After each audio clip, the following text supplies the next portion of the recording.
Unfortunate है कि स्वतंत्रता दिवस जैसे पावन अवसर पर इतनी तुच्छी पॉलिटिक्स हो रही है। कोई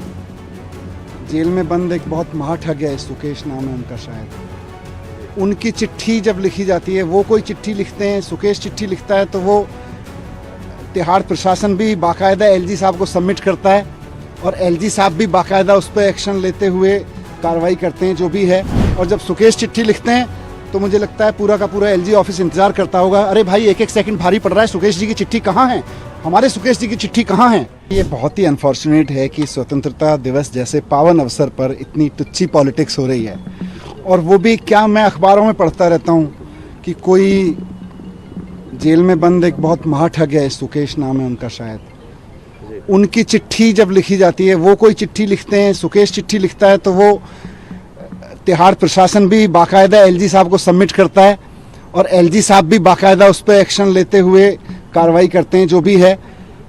और जब दिल्ली के चीफ मिनिस्टर चुने हुए चिट्ठी लिखते हैं तो तिहाड़ प्रशासन भी और एलजी साहब तिहाड़ प्रशासन को कहते हैं खबरदार जो अगर इनकी चिट्ठी भेजी। और जब सुकेश चिट्ठी लिखते हैं तो मुझे लगता है पूरा का पूरा एलजी ऑफिस इंतजार करता होगा, अरे भाई एक एक सेकंड भारी पड़ रहा है, सुकेश जी की चिट्ठी कहाँ है, हमारे सुकेश जी की चिट्ठी कहाँ है। तो सुकेश जी की चिट्ठी पर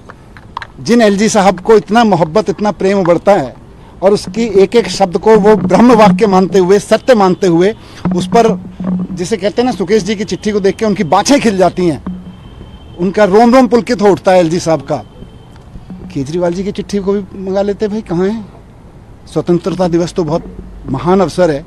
उसके बारे में अगर दिल्ली के सिटिंग सीएम ने एक चिट्ठी लिखी है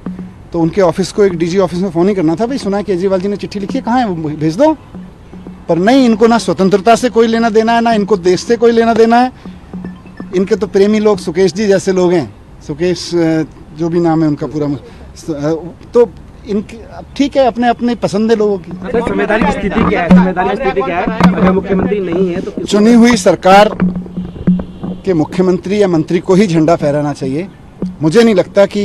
इसमें कहीं कोई दिक्कत है, लेकिन मौजूदा एलजी साहब से और एलजी साहब के जो मुखिया हैं, इन सब से लोकतंत्र की, संविधान की, इस सब की अपेक्षा करना मुझे लगता है बेईमानी हो चुका है। इनसे केवल और केवल तानाशाही की अपेक्षा की जा सकती है और वो कर रहे हैं। पिछले 17 महीने से मैं अपनी ज़िंदगी में जो चीज़ मिस कर रहा था, स्कूलों में जाना, बच्चों से इंटरेक्ट करना, उनके साथ बैठना, हंसना, बोलना, टीचर्स के साथ में बात करना, समझना, फिर एजुकेशन के सपने देखना, वो मैं अपनी ज़िंदगी में मिस कर रहा था, स्कूल में जाना। तो आज मुझे बहुत खुशी है कि भगवान ने मुझे फिर से मौका दिया और मैं वापस स्कूलों में आया हूँ, बच्चों के बीच में आया हूँ। मैं बहुत बार वहाँ ये सोचता रहा कि बच्चे तो भगवान का रूप होते हैं और वाकई भगवान ही हैं, तो सुबह सुबह अपने भगवान से जाके मिल लो। तो आज मैं अपने भगवान से मिल लिया आके, मुझे बड़ा अच्छा लगा। और मैं एजुकेशन मिनिस्टर आतिशी जी के साथ आया और मुझे बहुत खुशी है कि पिछले 17 महीने में दिल्ली सरकार में एजुकेशन का जो काम चल रहा था पहले से, उसको और गति दी है। यहाँ बच्चों से मिलके भी पता चला, टीचर्स से मिलके भी पता चला, और मैं वहाँ बैठ के न्यूज़पेपर में भी देखता रहता था कि जिन स्कूलों की, जिन ज़मीनों पर मैं पत्थर उद्घाटन का, शिलान्यास का पत्थर लगा के गया था, वो स्कूल अब बन के भी तैयार हो गए और उनका उद्घाटन भी मैडम ने कर दिया, आतिशी जी ने, शिक्षा मंत्री के रूप में। ये मेरे लिए वहाँ बहुत सुकून